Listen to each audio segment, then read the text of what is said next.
E aí, gente, sejam todos oficialmente muito bem-vindos a mais uma aula para a gente estar falando sobre como você pode aproveitar as suas férias para crescer o seu currículo para a residência médica. Aqui nessa aula de hoje eu vou te passar sobre 5 principais atividades que você tem que fazer nas suas férias. Então, terminou aí o seu semestre da faculdade de medicina. Quais são as 5 atividades que você já pode fazer para estar crescendo o seu currículo, tanto durante as férias, quanto também fazer com que o próximo ano ele seja um ano bem mais proveitoso para você. Eu me chamo Clara Aragão, sou especialista na construção de currículo para a residência, fundadora do programa PPA, que hoje é um programa reconhecido pelo Ministério da Educação. Ele é o único treinamento do Brasil vai te mostrar como construir um currículo de destaque para a sua residência, e também fundadora do núcleo de pesquisa da Universidade Potiguar. Se você é um estudante de medicina comprometido e realmente você é um estudante de medicina que quer já garantir a sua vaga na residência médica, você já tá vendo esse imenso potencial aqui, você já tá entrando nas suas férias já querendo aproveitá-las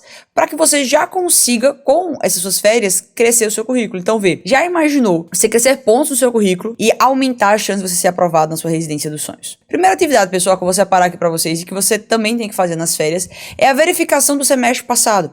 Cara, como assim eu já não vou crescer, ter pontos no meu currículo para que eu não fique dependente só de acertar questões?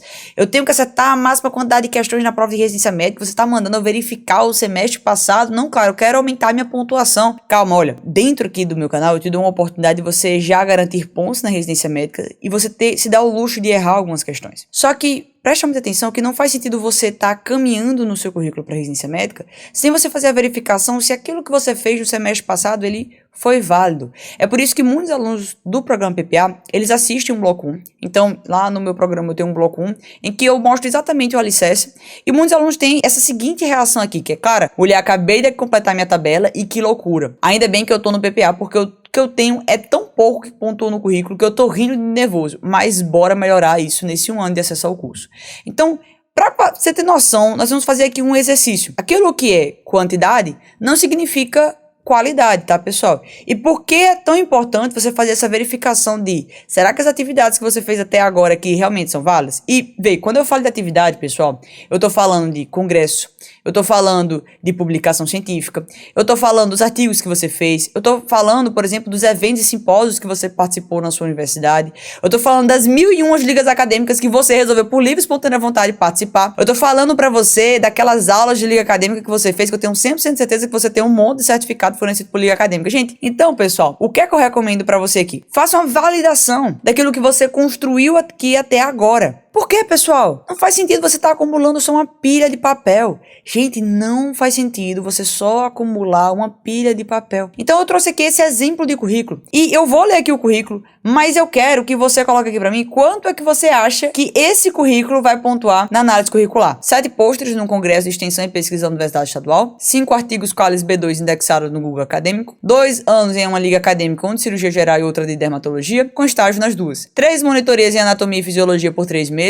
17 participações em congressos nacionais, 3 cursos promovidos por ligas e 1 ano de líder de sala. Então, gente, esse currículo, se ele fosse apresentado para residência médica hoje, no momento agora, se ele fosse ser enviado, por exemplo, para a Unicamp, pessoal, ele teria uma pontuação 4 de 10 pontos. Então, seria 4 de 10 pontos no currículo para residência médica da Unicamp. Ah, cara, e quanto é que ele ficaria de posicionamento? Então, gente, se a gente for levar em consideração dermatologia, tá? Dermatologia é uma especialidade que tem ali poucas vagas se forem levar em consideração com clínica médica. A clínica médica tem 32 vagas. Esse aqui é um edital da Unicamp, certo? Então, dermatologia, 5 vagas, é uma das especialidades que a galera realmente começa a buscar bastante. E se fosse levar em consideração o processo seletivo da Unicamp, ela não teria nota mínima para ser aprovado, tá? Outro ponto interessante também de levar em consideração nesse print que eu tô colocando para vocês aqui, é que eu quero que vocês observem o candidato 24 e o segundo candidato 24 aqui. Cara, qual é a principal diferença deles dois e por que um foi aprovado e o outro ficou de fora da lista? O seu currículo tem um poder de fazer com que você suba na lista de classificações e entre para os aprovados na residência médica. Então, esse 2 aqui, ele poderia ter o mesmo destino do candidato número 9, porém ele tirou 10 na segunda fase da análise curricular e ele subiu a sua nota. O seu currículo tem exatamente esse poder. Por exemplo, a Anitta, pessoal. A Anitta, ela já tá aqui e durante as férias ela me buscou justamente com esse objetivo, com o objetivo de crescer o currículo para residência médica. E aí ela conseguiu não só pontuar em apenas um evento. Ela conseguiu se organizar e fazer a validação, certo? Das atividades que ela já tinha e programou as férias para fazer o quê? Produções científicas. E ela hoje tem pontuações no currículo que ela sabe que, tudo bem, essas pontuações realmente, quando eu for prestar a prova de residência médica, vão ser válidas para pontuar no meu currículo para residência. O segundo item que você tem que se preocupar, logo após você ir para as férias, é você verificar aqueles eventos válidos para pontuar no currículo que estão disponíveis para 2024. Você vai ter os congressos médicos, os principais congressos médicos, eles vão estar acontecendo ali principalmente em torno de maio, vão estar entrando em contato ali com você maio, abril, vão ter vários ali, certo? Dentro desse período. E se você acha que se tem um evento em março e abril, ele vai abrir as inscrições para você mandar trabalho, por exemplo, quando você tiver em maio mesmo, que é o mês do evento, ou então um mês antes, você está iludido. Então, os congressos, eles abrem um processo de submissão do congresso 3, 4 meses antes. Então, por exemplo, vai ter o congresso de pediatria ano que vem. Vou supor uma data. Então, vamos supor que esse congresso de pediatria ele vai ocorrer em março, mês 3. Provavelmente, o edital para você mandar um trabalho para o Congresso Brasileiro de Pediatria, ele vai ocorrer em dezembro. Então, você já tem que estar programando para quais são os eventos de 2024 que você, que sua liga acadêmica, que seu projeto de extensão vai participar, para que dessa forma você consiga enviar o seu trabalho. Porque o que acontece muito, galera, você quer participar de um congresso, aí você entra no site do congresso, quando você chegar lá, já passou a sua oportunidade, já foi embora. E não tem mais aquela oportunidade disponível para você mandar o seu trabalho para publicação científica. Já passou, já foi embora. Essa oportunidade passou. Mas por quê? Por um simples prazo que você não soube ver, por um simples prazo que você não soube olhar. E era só você ter, durante suas férias, você ter se programado para estar presente nessas oportunidades. Então, pessoal, não vale a pena você ir para as férias e ficar total e completamente aéreo. Óbvio, você tira aquela uma semana que você não vai fazer nada, você vai ficar só de frente para a sua televisão. Pelo menos eu sempre fazia isso. Eu entrava de férias, tinha a minha semana do nada, que era a minha semana só de ver séries e não fazer absolutamente nada. Mas, como vocês mesmos podem ver pelo meu canal, eu não consigo ficar parada e quieta. Eu ficava logo agoniada nessa primeira semana e eu logo ia buscar alguma coisa pra fazer. E aí, exatamente, pessoal, essa próxima coisa que você vai ter que fazer é realmente se programar, para que você consiga aproveitar todas as oportunidades de 2024. Isso vale sim para os eventos que estão disponíveis para publicação científica. Cara, onde é que eu posso estar fazendo essa verificação dos eventos que vão estar disponíveis para 2024? E, gente, é um trabalho de formiguinha, você vai ter que ir entrando, principalmente nos sites das sociedades médicas brasileiras, você vai entrar no Conselho Federal de Medicina, ou na Associação Médica Brasileira, e aí você consegue verificar no site onde é que existem esses eventos. Certo? Aí você vai ver lá no site um evento e você consegue já separar na sua agenda qual que você quer participar.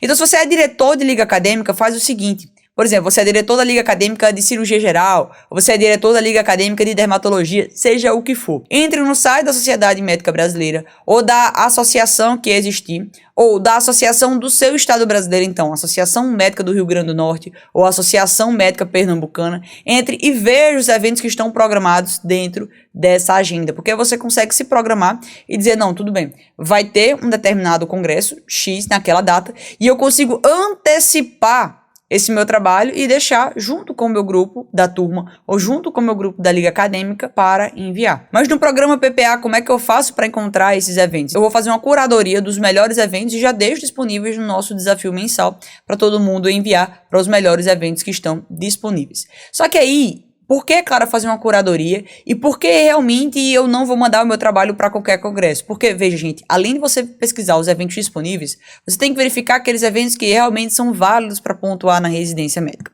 Se nós formos levar em consideração o edital da Unicamp, principalmente esse edital da Unicamp 2024, lembrando que aqui na aula de hoje eu trouxe editais, tá? De norte a sul. Trouxe o edital da ENAI, trouxe o edital da USP, trouxe o edital da Unicamp, tá, pessoal?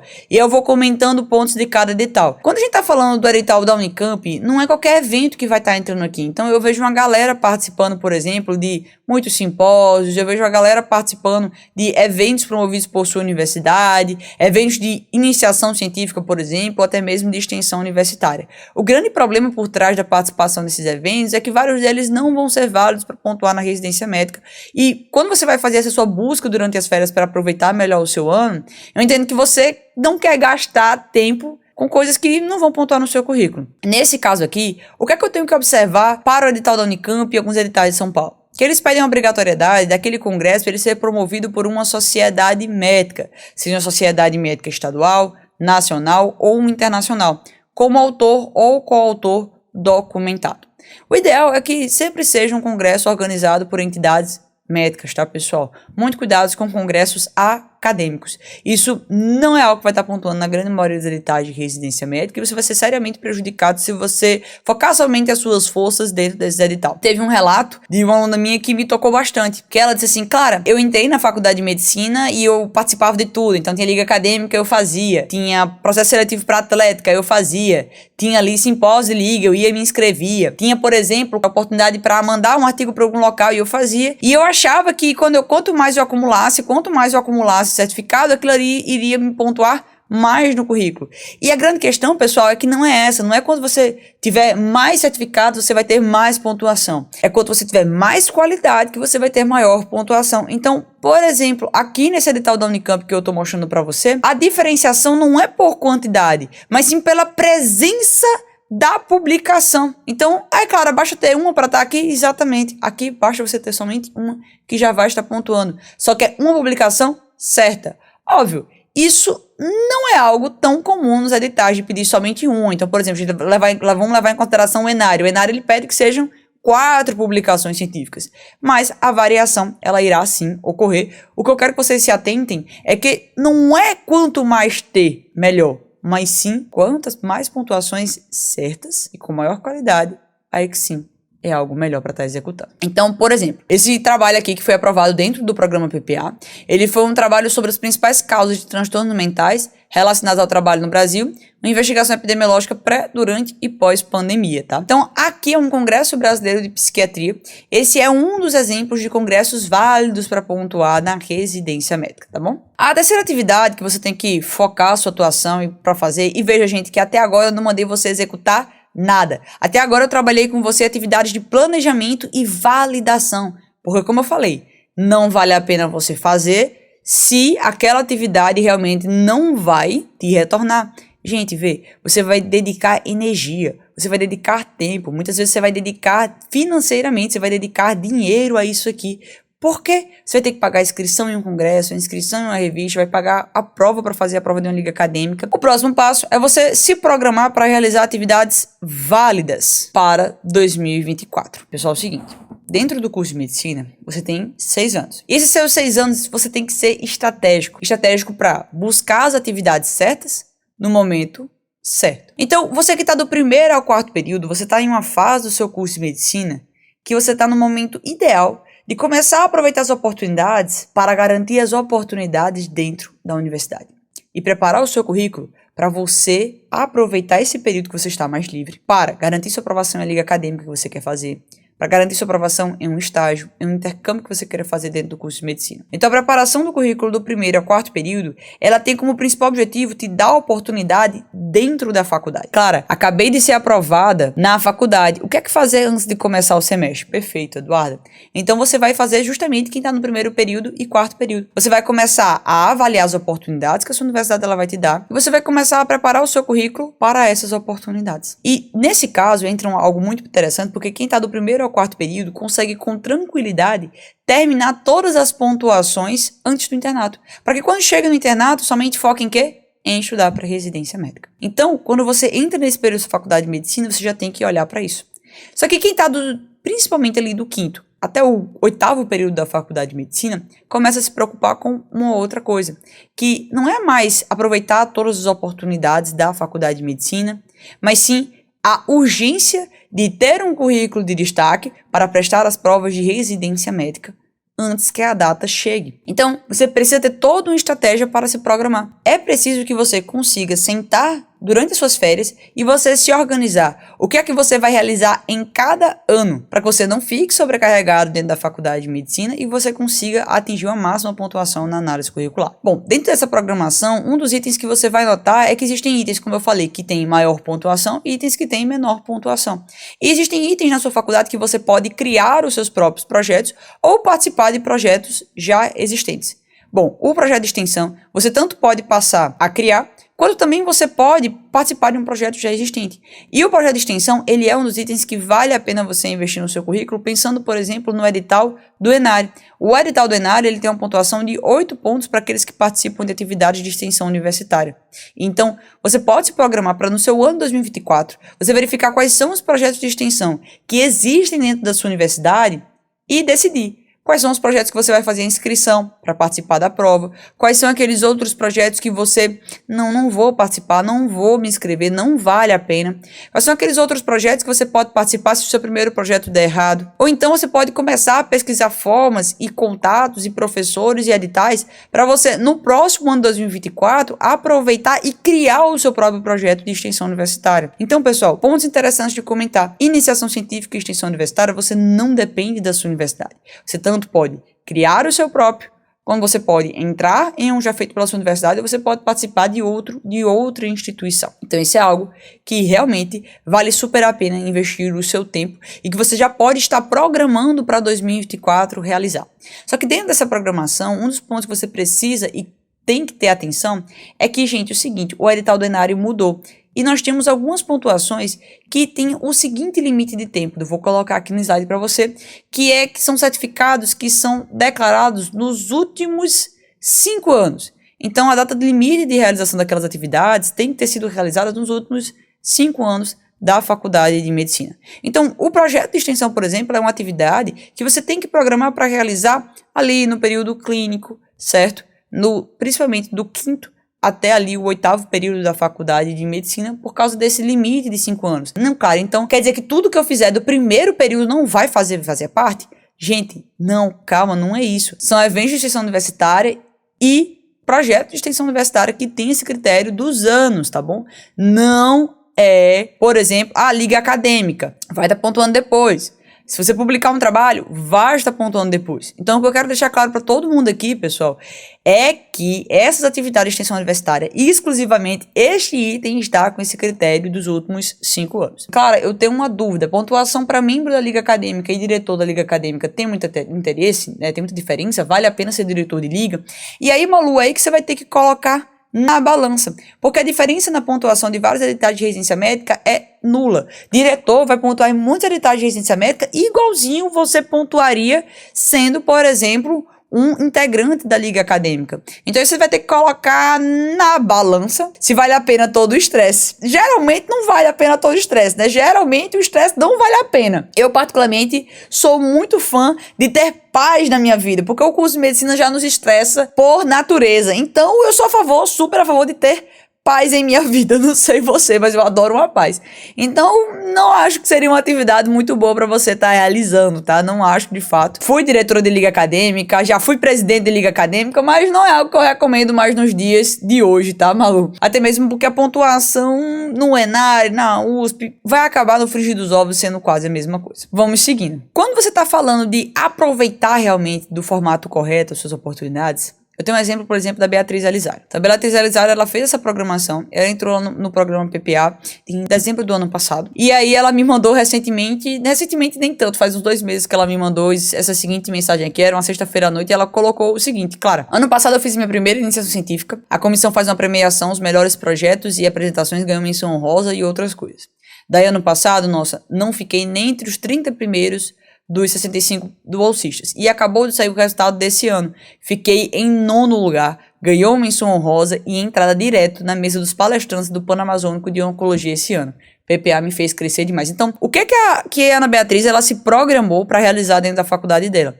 Ela se programou para reformular um projeto que já era existente e aí pontuar no currículo no formato que ela pontuou. Nesse projeto que a Ana ela acabou de realizar aqui, ela não só está pontuando no currículo para residência médica, como todo santo mês ela recebe uma bolsa, ela recebe dinheiro e, além de crescer o currículo, ela está recebendo dinheiro que cai na conta dela todo santo mês. Então, pessoal, a mensagem que eu quero principal desse planejamento é que qualidade é bem melhor do que quantidade. Então, quando você vê que tá aí uma galera, os amigos seus, fazendo um monte de prova de liga acadêmica, que eles estão aí sempre participando de um monte de simpósio, um monte de congresso, gente, abraça esse seu amigo e pede, pelo amor de Deus, fica quieto, criatura, porque não adianta tá fazendo um monte de coisa que no final das contas não vai pontuar tudo, tá? Quando é que vale a pena, Clara, eu enviar essas pontuações, por exemplo, que o PPA ele enviou? Então, por exemplo, às vezes o pessoal se pergunta, Clara, qual é o número mínimo de pontuações que pontuam no currículo para residência médica? Quanto é que eu tenho que alcançar? Esse número mágico de quantas pontuações você tem que fazer não existe. Mas no edital de residência médica, você consegue ver, por exemplo, que no edital do ENARE, você precisa ter 3 publicações em um congresso médico nacional. E aí você vai ter a pontuação total de 6 pontos. Nesse caso aqui, tanto a Thalita teve 8 trabalhos submetidos e aprovados no Congresso Brasileiro de Cirurgia. Esse aqui foi o trabalho da Thalita, então ela já atingiu a pontuação máxima no ENARE. Ela poderia ter 15 trabalhos aqui, só iria pontuar os 6 pontos lá. E aqui também, a Júlia Arcanjo enviou 4 trabalhos que foram aprovados no Congresso Paulista de Neurocirurgia e um ganhou o 3º lugar. Veja, aqui é um congresso estadual e a Júlia já preencheu 100% a pontuação de publicações científicas para o ENARE, essas pontuações relacionadas a eventos, tá, pessoal? Quando a gente tá falando de lacunas da faculdade de medicina, esse é o 4º ponto que você tem que deixar separado. Que é o seguinte, chega o momento das férias que você define finalmente estudar alguma coisa. Eu não sei vocês como é que vocês são, mas eu sempre decidia fazer algum curso durante as férias. Eu fazia ou curso de antibiótico, ou eu fazia um curso de eletro, ou eu fazia um curso de radiografia. Fiz vários cursos durante as minhas férias e principalmente, particularmente, eu gostava muito de fazer curso de eletro, porque eletro você sempre tá aprendendo. Se você não tiver a vivência de estar ali vendo todo dia, você acaba que esquece como é que você realmente faz a análise do eletro. Então você tem que sentar nas suas férias, você tem que avaliar quais são as lacunas da sua faculdade de medicina que você quer preencher. Ai, Clara, mas lacuna só existe em quem estuda em faculdade particular, porque a faculdade particular é ruim. E a faculdade pública é muito melhor, cara. Estudar em federal é muito melhor. Gente, quem diz uma coisa dessa tá total e completamente iludido. Faculdade federal não é melhor que faculdade particular. Assim como faculdade particular não é melhor que a federal. Tá todo mundo igual, tá todo mundo dentro do mesmo barco. Mais uma vez, eu sempre mostro essa pesquisa. O Conselho Federal de Medicina, existe uma pesquisa chamada Radiografia das Escolas Médicas, ela foi realizada no ano 2021 e ela comprovou que 92% das faculdades brasileiras não observam critérios para oferecer uma formação médica de qualidade. Geralmente o pessoal da particular acha isso, né? Ah, não, claro, porque eu estudo na faculdade particular, aí, meu Deus do céu, é péssima a minha faculdade de medicina. Tire isso da sua cabeça. Todo mundo vai se formar como médico, todo mundo vai ter o CRM na mão, e o seu principal diferencial vai ser o seu esforço dentro da faculdade de medicina. É isso que vai valer a pena. Não é o local que você formou, se você pagava, se você não pagava, é o seu esforço, o quanto você se dedicou. Porque tem aluno desinteressado dentro da pública e tem aluno desinteressado dentro da particular. Nos dois ambientes tem. Então, você tem que se programar nas suas férias para, por exemplo, decidir aonde é que você vai fazer um estágio. Porque, por exemplo, durante muito tempo, na minha faculdade, hoje não mais, o rodízio de ginecologia e obstetrícia era péssimo. Péssimo mesmo. Carga horária baixa e tudo mais. Hoje mudou. Porém, naquela época, era algo que eu me sentia prejudicado. Eu dizia, poxa, eu vou passar pelo internato. E aí não vou ter tanta vivência assim. Deus me livre, chegar, por exemplo, um parto, vou ter que fazer, eu já fico horrorizada. Então, eu tive que buscar estágios para poder suprir essa necessidade que eu tinha. Porque eu fui vendo. É tanto que uma das grandes frustrações que eu tive na minha vida, dentro como acadêmica de medicina, eu lembro como se fosse hoje, gente, eu fazendo essa prova. Eu me preparei muito para a prova de pediatria. Eu queria muito, na minha faculdade tinha uma liga chamada Limped. Essa liga, ela tinha um estágio em um hospital pediátrico. E esse estágio, ele funcionava da seguinte forma: você ia para enfermaria, você ficava evoluindo os pacientes na enfermaria, e aí depois você tinha um momento que você ia pro pronto-socorro e você ficava fazendo os atendimentos da porta mesmo ali. E eu queria muito esse estágio. Porque eu entendia que eu tinha uma lacuna de pediatria, que eu não sabia tão bem sobre pedi, que eu me enrolava ali na hora de calcular o antibiótico, na hora de calcular a amoxicilina. Meu Deus do céu, era um caos. Quantos frascos a criança tem que tomar? Era um caos, era um caos. Eu sentia que eu realmente tinha essa necessidade, eu não sabia diferenciar muito bem as doenças dentro da pedi, não aprendia muito bem vacinação. Então, eu sentia que isso era uma lacuna dentro da minha graduação e eu não via uma nova oportunidade dentro do meu curso de medicina à frente, que eu iria ter uma nova vivência dentro da pediatria. Então, eu tinha colocado como meta da minha vida entrar e fazer parte de uma liga acadêmica de pediatria para que eu pudesse suprir essa necessidade da minha universidade e realizar um estágio dentro dessa liga acadêmica. Eu queria muito jeito de fazer isso. Eu queria tanto que eu passei 3 meses estudando para essa liga acadêmica. Eu estudei e revisei o assunto 3 vezes. Ensinei para os meus amigos. No final das contas, eles acertaram mais questões do que eu. E eu fiquei assim, arrasada, decepcionada 100%. Porque assim, óbvio, né? Você se vê, você estuda pra caramba, você espera ter um resultado. No dia eu chorei tanto que eu falei assim, meu Deus do céu. Por quê, né? Por que comigo? E depois desse período, eu aprendi que existem outras formas de você conseguir estágio, sem precisar passar por esse sofrimento de entrar na liga acadêmica, ter que ficar com um ano e tudo mais. Página virada, eu lembro que foi um dia que eu chorei pra caramba, fiquei realmente detonada. Eu lembro que eu gosto muito de filme de criança, tá, gente?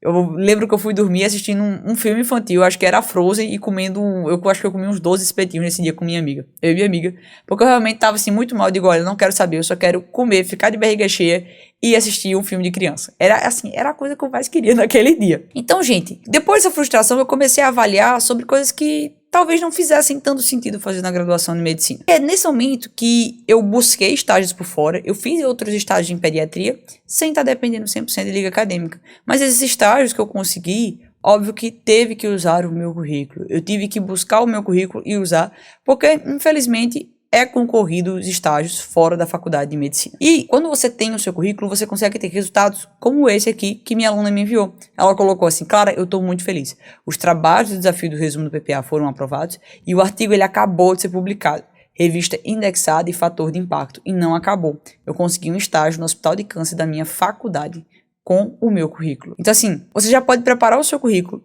e preparar para em 2024 você já conseguir os estágios e as oportunidades. Até porque os editais de estágio, então, por exemplo, Rio de Janeiro tem muito estágio, tá? Muito estágio mesmo. O São Paulo, na realidade tem estágio espalhado para o Brasil inteiro. Porém, você consegue ver naquele edital do estágio já quais são os itens necessários para você ganhar aquela vaga que é muito concorrida. Então, pessoal, você vai fazer uma prova e você vai fazer uma análise curricular. E eles vão selecionar a melhor pessoa com o melhor currículo, tá? E aqui uma fotinha minha fofa de alguns dos estágios que eu me dediquei a fazer dentro da faculdade de medicina. O próximo item que você vai investir, certo, no seu currículo, dentro das férias, e que você vai dar um foco especial, é realmente a aba de produção científica. Óbvio que eu não quero que você generalize para todas as publicações científicas aqui. Ah, cara, curso é a mesma coisa que projeto de extensão? Não. Existem curso de extensão, atividade de extensão, projeto de extensão, programa de extensão. Produção científica também existem várias formas de produção científica.